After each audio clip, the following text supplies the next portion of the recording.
अभी प्रीमियम। जय हिंद साथियों। और साथियों देखेंगे आज बहुत ही महत्वपूर्ण क्वेश्चन, मात्र 10 क्वेश्चन, जो कि इससे कि पूरा डिस्कशन इसका दिया जाएगा प्रिंसर द्वारा, मात्र 10 क्वेश्चन का। और हर जो 10 क्वेश्चन है, जिसके हर जो 4 ऑप्शन दिए हुए, इन चारों ऑप्शन का पूरा डिस्कशन इस वीडियो में देखने को मिलेगा। तो जितने सारे बिहार पुलिस अभ्यर्थी है, और बिहार पुलिस ही नहीं बल्कि जो एसआई की भी तैयारी कर रहे हैं, जो यूपी पुलिस की वैकेंसी आ रही है, जो आरपीएफ की भी वैकेंसी आएगी, और खासकर जो अग्निवीर के अभ्यर्थी मतलब ऑल डिफेंस, जिस भी डिफेंस में जिस पद की भी आप तैयारी कर रहे हैं ना, आप इस वीडियो को अंत तक देखिए, आपको मजा आ जाएगा पूरा डिस्कशन के साथ। मात्र 10 क्वेश्चन, और आप सीट भी लगाइए। इस 10 क्वेश्चन में आप देखिए कि कितना सही कर पाते हैं। तो ज्यादा समय ना लेते हुए प्रिंसर को बोलते हैं इन सारे 10 क्वेश्चन का जल्दी से पूरा डिस्कशन देंगे, और साथ ही साथ देखेंगे कि कितने बच्चे इसमें 10 क्वेश्चन में सही कर पाते हैं। क्या 7-8 के अप्रोक्स सही कर पाते हैं, यानी 6 से ऊपर। तो चलिए देर नहीं करते हैं।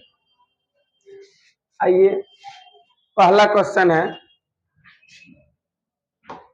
भारतीय संविधान का कौन सा भाग संविधान की आत्मा कहलाता है?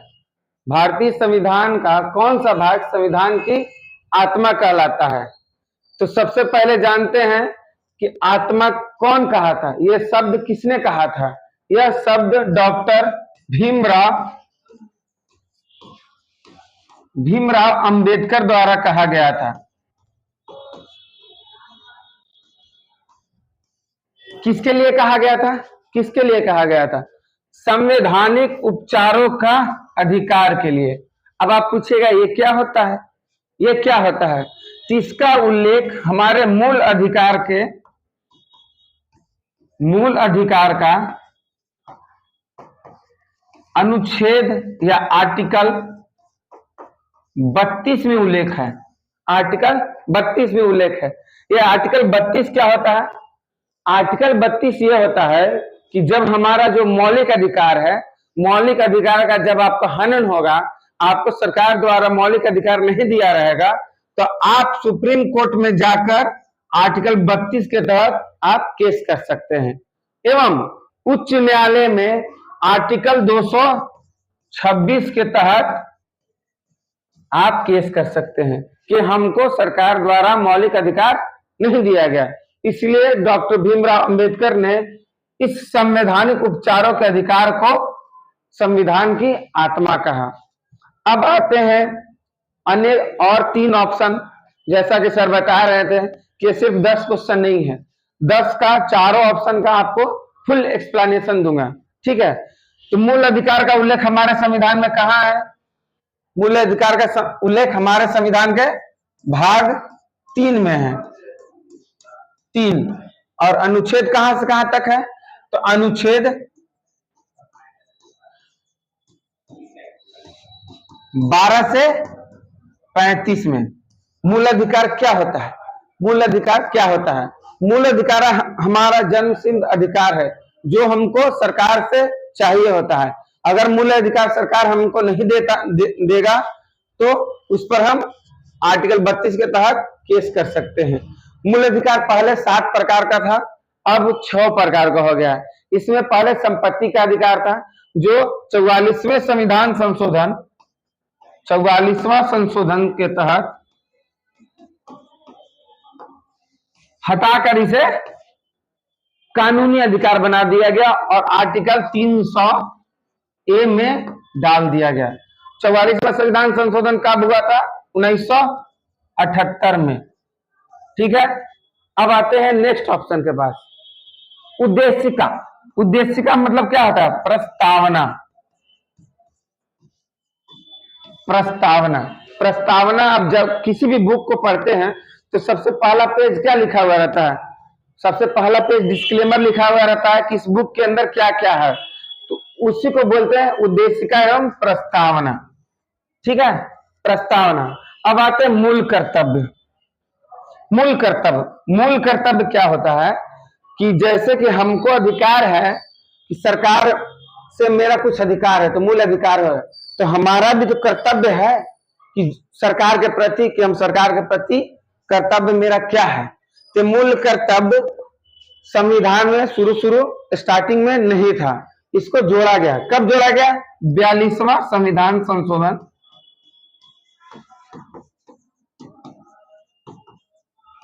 संशोधन 1976 में, इसके लिए कौन सी कमेटी बनी थी? स्वर्ण सिंह कमेटी। स्वर्ण सिंह कमेटी की सिफारिश पर इसको जोड़ा गया था।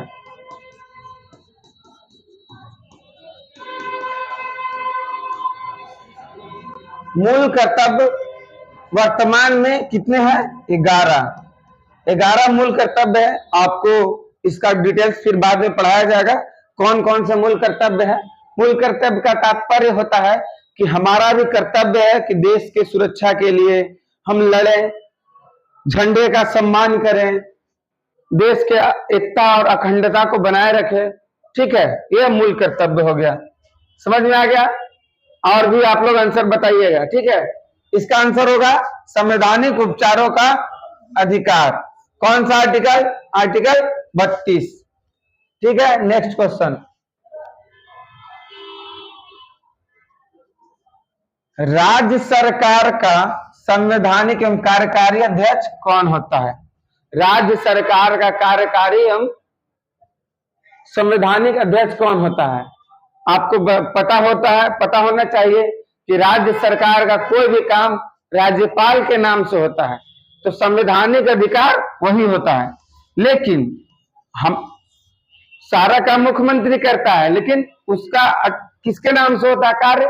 राज्यपाल के नाम से। तो आपको पूछेगा कि राज्य सरकार का कार्यकारी अध्यक्ष कौन है? राज्यपाल। ठीक उसी प्रकार राष्ट्रपति जो है, देश में कोई भी काम प्रधानमंत्री करते हैं, लेकिन उनका कार्य कौन करता है? उनके किन के नाम से होता है? राष्ट्रपति के नाम से होता है। ठीक है, अब आगे बढ़ते हैं।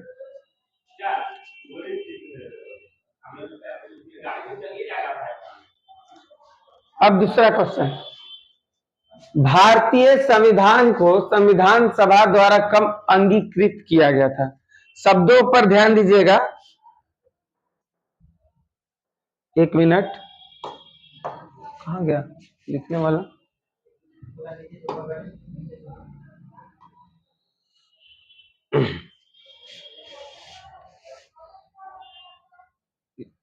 ऐसे लिख दिए हो ना? ठीक है, भारतीय संविधान को संविधान सभा द्वारा कब अंगीकृत किया गया? देखिए, इसमें दो शब्द आएगा, एक अंगीकृत किया गया और एक लागू किया गया। आपको लोग को पता होगा शायद, नहीं तो मैं बता देता हूं कि भारतीय संविधान 26 नवंबर 1949 को बनकर तैयार हो गया था। ठीक है, तो उस दिन लागू करना था, लेकिन 1929 का लाहौर अधिवेशन में 26 जनवरी 1930 को स्वतंत्रता दिवस मनाने का लक्ष्य रखा गया था, लेकिन उस दिन पूरा नहीं हुआ, जिसकी वजह से 26 जनवरी को शुभ माना गया। तो अब 26 नवंबर को क्या हुआ? संविधान बनकर तैयार हो गया। तो क्या किया जाए?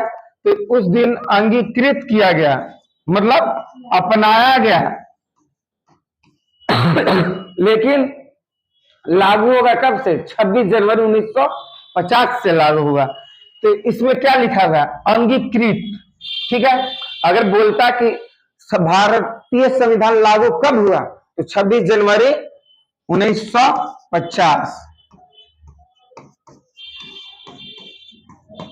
आपको पता चल गया कि 26 जनवरी को ही क्यों? 26 जनवरी को ही क्यों? तो इसका भी रीजन आपको बता दिए। तो अंगीकृत किया गया, तो कब किया गया? 26 नवंबर 1949 को। और कब लागू हुआ? कब से लागू हुआ? तो 26 जनवरी 1950 को। ठीक है, आगे चलते हैं। अब आइए, सिंधु हड़प्पा सभ्यता के महान स्नानागार कहां से प्राप्त हुए? आप लोगों को पता हो रहा होगा कि सिंधु हड़प्पा सभ्यता हमारा प्राचीन सभ्यता था। ठीक है, इसमें क्वेश्चन क्या पूछा? महान स्नानागार। इसमें चारों हम आपका ऑप्शन को इलेबरेट करेंगे। ठीक है, देखिए, इसका सही आंसर होगा मोहनजोदड़ो। यहाँ से स्नानागार, स्नानागार मतलब क्या कि स्नान करने वाला, एक बड़ा सा तालाब प्राप्त हुआ था। वहां पर पंडित का भी अवशेष प्राप्त हुआ। वहां पर बहुत बड़ा अन्नागार मतलब चावल दाल गेहूं रखने वाला बहुत सारा अन्न का भंडार मिला था, अन्नागार। हड़प्पा से क्या मिला था? हड़प्पा से मिला था, सबसे पहला उत्खनन हड़प्पा में हुआ था।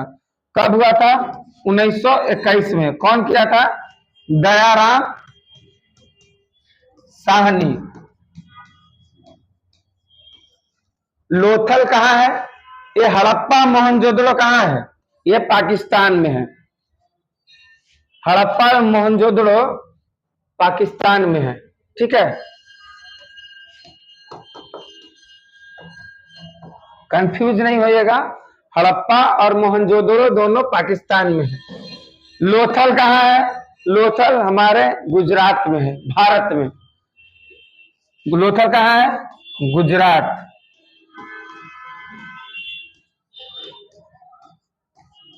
ठीक है। कालीबंगा कहाँ है? ये भी भारत में है, राजस्थान में। ठीक है।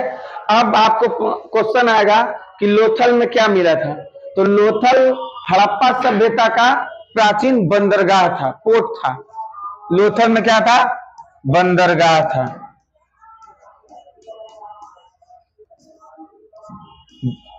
हड़प्पा सभ्यता का बंदरगाह था। कालीबंगा से क्या मिला था? धान की भूसी। खेती के साक्ष्य मिले थे। ठीक है, आगे बढ़ते हैं। ऐसे ही आप लोगों को क्वेश्चन, आप लोग का प्यार बढ़ता रहेगा, आप लोग का सपोर्ट बढ़ता रहेगा, तो धीरे धीरे अभी 5 होगा, फिर धीरे धीरे इसको 10-20 किया जाएगा। ठीक है। अगला क्वेश्चन, भारतीय राष्ट्रीय कांग्रेस के प्रथम अध्यक्ष कौन थे? भारतीय राष्ट्रीय कांग्रेस के प्रथम अध्यक्ष कौन थे? तो सबसे पहले आपको पहला क्वेश्चन आएगा, भारतीय राष्ट्रीय कांग्रेस की स्थापना कब हुआ था? तो 28 दिसंबर। कब? 1885 में। कहा हुआ था? तो गोकुल दास विद्यालय, संस्कृत विद्यालय, बंबई में। गोकुल दास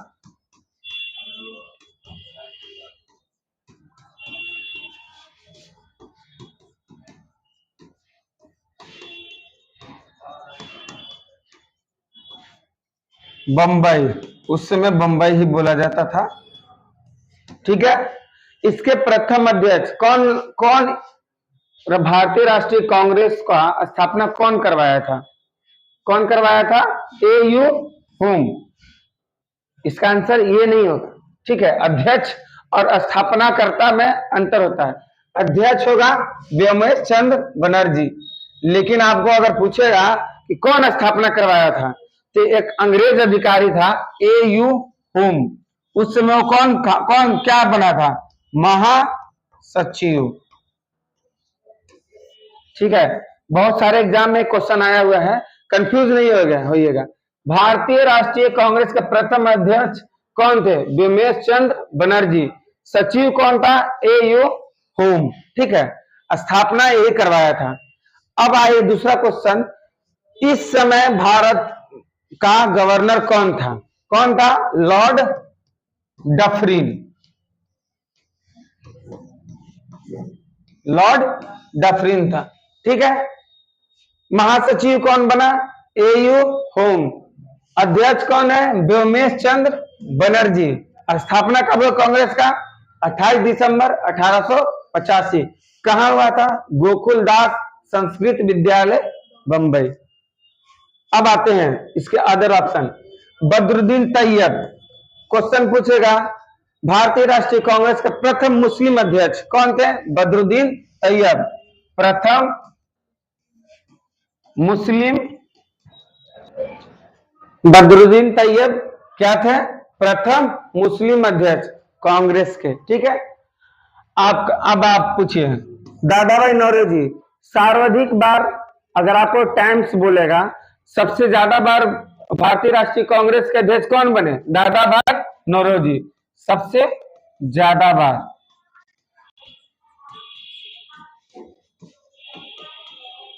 कांग्रेस के अध्यक्ष बने थे दादा भाई नौरोजी, कांग्रेस के का अध्यक्ष। ठीक है, ये हम कौन थे? महासचिव, सचिव। पर प्रथम अध्यक्ष भूमेश चंद्र बनर्जी। 4 ऑप्शन हो गया। नेक्स्ट, अब आते हैं, निम्नलिखित में से कौन आत्मीय सभा के संस्थापक थे? आत्मीय सभा के संस्थापक थे, इसका आंसर होगा राजा राम मोहन राय। ठीक है, राजा राम मोहन राय। अब आइए, स्वामी विवेकानंद। स्वामी विवेकानंद शिकागो कब गए थे? 1800, बोलिए, 1893 में। ठीक है, शिकागो के धर्म सम्मेलन में गए थे स्वामी विवेकानंद। स्वामी दयानंद सरस्वती आर्य समाज के संस्थापक, आर्य समाज के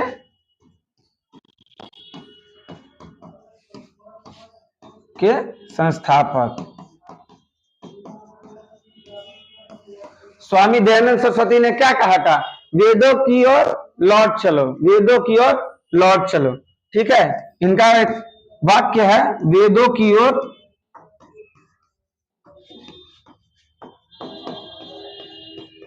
लौट चलो। ठीक है, वेदों की ओर लौट चलो। इनके एक फेमस किताब है, उसका नाम है सत्यार्थ प्रकाश। सत्यार्थ प्रकाश, सत्यार्थ प्रकाश। आपसे पूछेगा सत्यार्थ प्रकाश के लेखक कौन है? स्वामी दयानंद सरस्वती। ठीक है, वेदों की ओर लौट चलो किसने कहा था? तो स्वामी दयानंद सरस्वती। आर्य समाज के संस्थापक स्वामी दयानंद सरस्वती। ठीक है, आगे चलते हैं।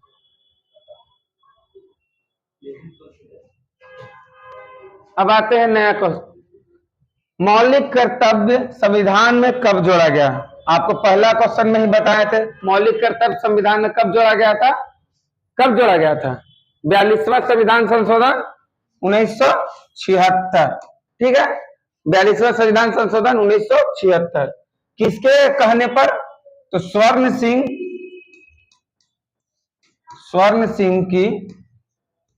सिंह कमेटी की सिफारिश पर।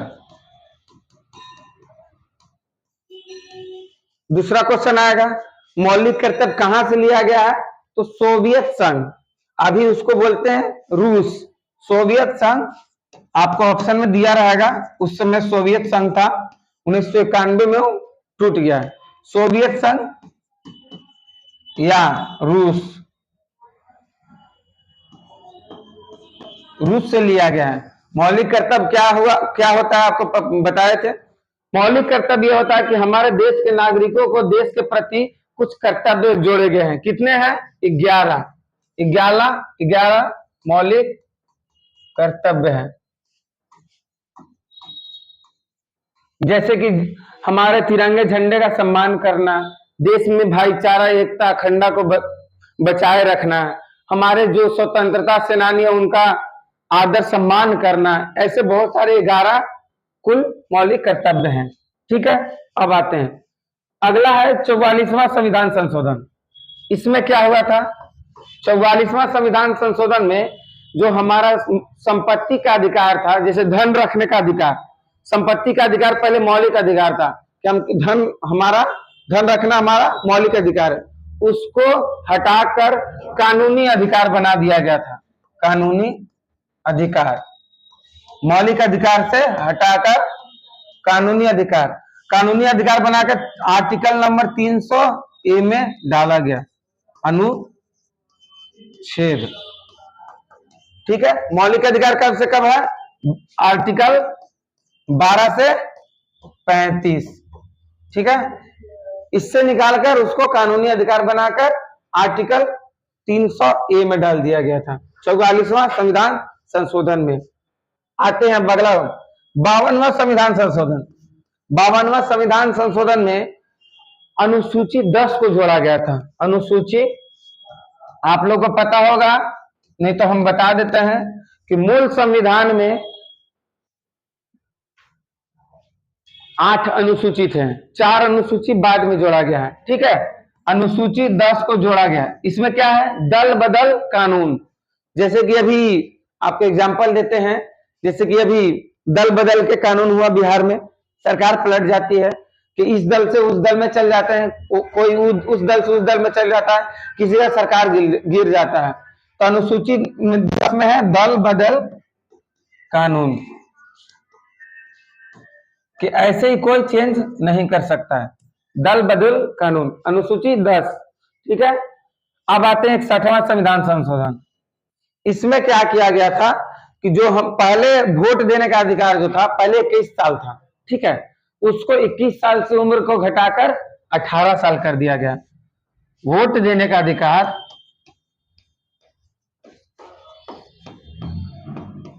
अधिकार को का उम्र 21 से 18 वर्ष किया गया।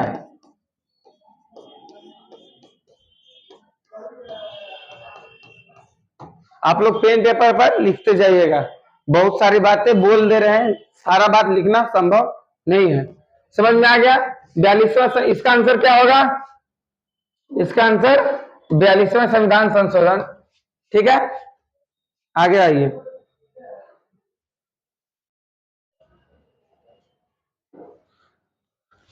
निम्नलिखित में से कौन सा एक धातु का इलेक्ट्रॉनिक विन्यास नहीं है?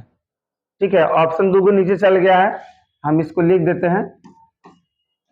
2, 8, 1 और डी में है 2, 8, 3। ठीक है, धातु का इलेक्ट्रॉनिक विन्यास नहीं है। तो आपको पता होना चाहिए धातु धातु का इलेक्ट्रॉनिक विन्यास क्या होता है, बताइए। धातु का इलेक्ट्रॉनिक विन्यास वो होता है तो वैसा तत्व जो अपना इलेक्ट्रॉन्स देने की प्रवृत्ति रखता है। जैसे देखिए एग्जाम्पल, सोडियम का कितना होता है? 11। ठीक है, इसका इलेक्ट्रॉनिक विन्यास लिखेंगे तो क्या लिखेंगे? 2, 8, 1। ठीक है, इसको ऑक्टेट, अपना ऑक्टेट पूरा करने के लिए कितना चाहिए? 8 होना चाहिए। सबसे अंतिम कक्षा में 8 होना चाहिए। तो एक और देना आसान है कि 7 को लेना आसान है। इसको ऑक्टेट पूरा करने के लिए क्या करना पड़ेगा? या तो किसी को 1 दे देगा या तो 7 किसी से ले लेगा। तो 1 देना आसान है कि 7 लेना आसान है? 1 देना आसान है। जो इलेक्ट्रॉन, वैसा तत्व जो इलेक्ट्रॉन का त्याग करता है वो क्या होता है? धातु कहलाता है। और जो लेता है, ग्रहण करता है, उसे अधातु कहते हैं। जैसे देखिए क्लोरीन कितना होता है? 17। ठीक है, इसका इलेक्ट्रॉनिक विन्यास क्या होगा? 2, 8, कितना हुआ? 10 और 1, 7। क्या है ना? तो ये जब एक इलेक्ट्रॉन इसको दे देगा तो इसका ऑक्टेट पूरा हो जाएगा और इसका भी ऑक्टेट पूरा हो जाएगा। ये क्या हो गया? धातु। जो ग्रहण किया वो क्या हुआ? अधातु। अधातु हो गया। ठीक है, तो दोनों मिलकर क्या बनाता है? नमक का फॉर्मूला NaCl, सोडियम क्लोराइड। ठीक है, एक इलेक्ट्रॉन दे दिया तो ये इसका ऑक्टेट पूरा हो गया 8 और ये भी पूरा हो गया 8। कोई भी तत्व चाहता है कि हमारे बाह्यतम कक्षा में 8 इलेक्ट्रॉन रहे। ठीक है, समझ में आ गया? जो इलेक्ट्रॉन त्यागता है उसको धातु कहते हैं, जो ग्रहण करता है वो उसे अधातु कहते हैं। अब यहां क्वेश्चन पूछा है किसी धातु का इलेक्ट्रॉनिक विन्यास नहीं है। देखिए यहां पर पहला ऑप्शन देखिए 2 और 1, तो ये क्या है? 1 दे सकता है तो क्या होगा? धातु हो गया, धातु हो गया। ठीक है, ये है 2 और 6, 2 और 6, तो 6 को देना आसान है कि 2 लेना आसान है? 2 लेना आसान है। क्या हो गया? अधातु। ठीक है, ऑक्सीजन का है 8 नंबर पर ऑक्सीजन आता है, वह धातु होता है। ठीक है, अब आइए, नीचे का ऑप्शन था 2 8 1, सी में, डी में 2 8 3, तो एक दे सकता है तो क्या हो जाएगा, धातु।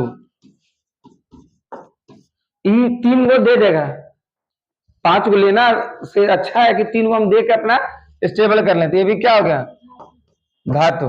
तो धातु और अधातु में डिफरेंस समझ में आ गया कि धातु वो वैसा तत्व होता है जो अपना इलेक्ट्रॉन देकर स्टेबल हो जाता है, अधातु वो होता है जो अपना इलेक्ट्रॉन लेकर स्टेबल हो जाता है। ठीक है, आगे अगला क्वेश्चन ज्योग्राफी से है। ऐसे ही आपको बहुत ही इंपॉर्टेंट क्वेश्चन, धीरे धीरे आप लोग का प्यार बढ़ता रहेगा तो क्वेश्चन का नंबर बढ़ाया जाएगा। ठीक है, देखिए गंगा नदी का उद्गम कहाँ हुआ है, ये तो सभी लोग जानते हैं गंगा नदी का उद्गम कहाँ हुआ है, लेकिन उसके बाद 4 गो ऑप्शन जो लाए हैं हम, वो इंपॉर्टेंट है। ये थोड़ा मिस प्रिंट हो गया है, गंगोत्री होगा। ठीक है, गंगोत्री। ठीक है, अब ऊपर वाले ऑप्शन में आइए, यमुनोत्री से कौन सा नदी निकलता है, यमुना नदी, यमुना नदी। ठीक है, कहाँ है सब, उत्तराखंड में। अब आइए, राकसताल झील से कौन नदी निकलता है, सतलज नदी, सतलज नदी। अमरकंटक की पहाड़ी से कौन सा नदी निकलता है, अमरकंटक की पहाड़ी से 2 प्रमुख नदियां निकलती हैं, एक है नर्मदा और दूसरा है जो बिहार में बहती है, सोन नदी।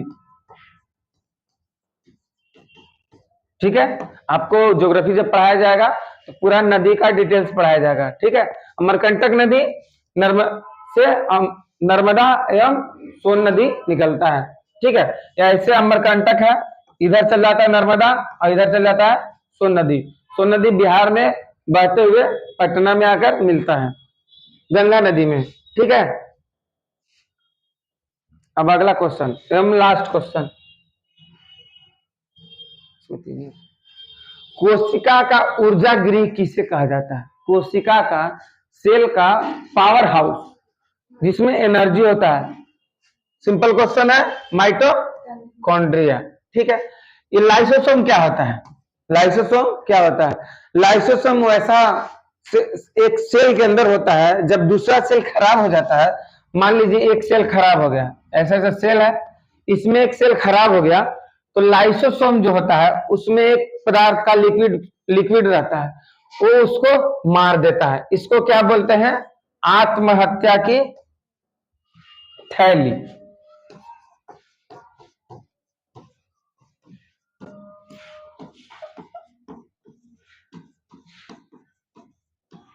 ठीक है, आत्महत्या की थैली। एक ऑप्शन है केंद्रिका होगा, केंद्रिका होगा, ये थोड़ा मिस प्रिंट हो गया है। केंद्रिका क्या होता है, सेल का जो होता है कंट्रोल करने वाला क्या होता है, केंद्रिका होता है, कोशिका को कंट्रोल करने वाला। ठीक है, यही अंतिम क्वेश्चन है। तो साथियों आज देख रहे थे प्रिंस सर द्वारा पूरा फुल डिस्कशन दिया गया, और ये 10 ही क्वेश्चन नहीं थे। देखिए क्वेश्चन तो देखने में 10 थे, लेकिन इनसे बहुत सारे अनगिनत क्वेश्चन बने। तो आगे आप लोग ऐसे ही प्यार लाइक कमेंट करते रहिए कि क्वेश्चन का लेवल कैसा रहा और आप लोगों ने कितना सही किया, ये कमेंट में जरूर बताएं हम लोगों को। और फिर आप लोग नेक्स्ट वीडियो देखेंगे, जो हमेशा बार बार बोलते थे कि आप लोगों को बताया जाएगा कि यहाँ से पढ़ के आए और फिर यहाँ से हम लोग रिलेटेड क्वेश्चन देंगे।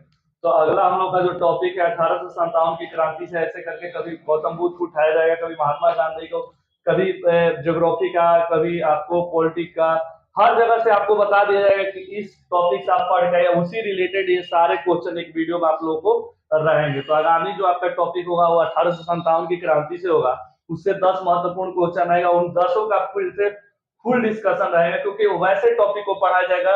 ये नहीं सोचना है कि 4 महीना बहुत टाइम होता है, कब टाइम खत्म हो जाएगा पता नहीं चलेगा बिहार पुलिस एग्जाम में। ये सोचना है कि समय कम है और दिन रात खूब मेहनत करना है। तो साथियों चलिए फिर आगे नेक्स्ट वीडियो मिलते हैं। जय हिंद, वंदे मातरम।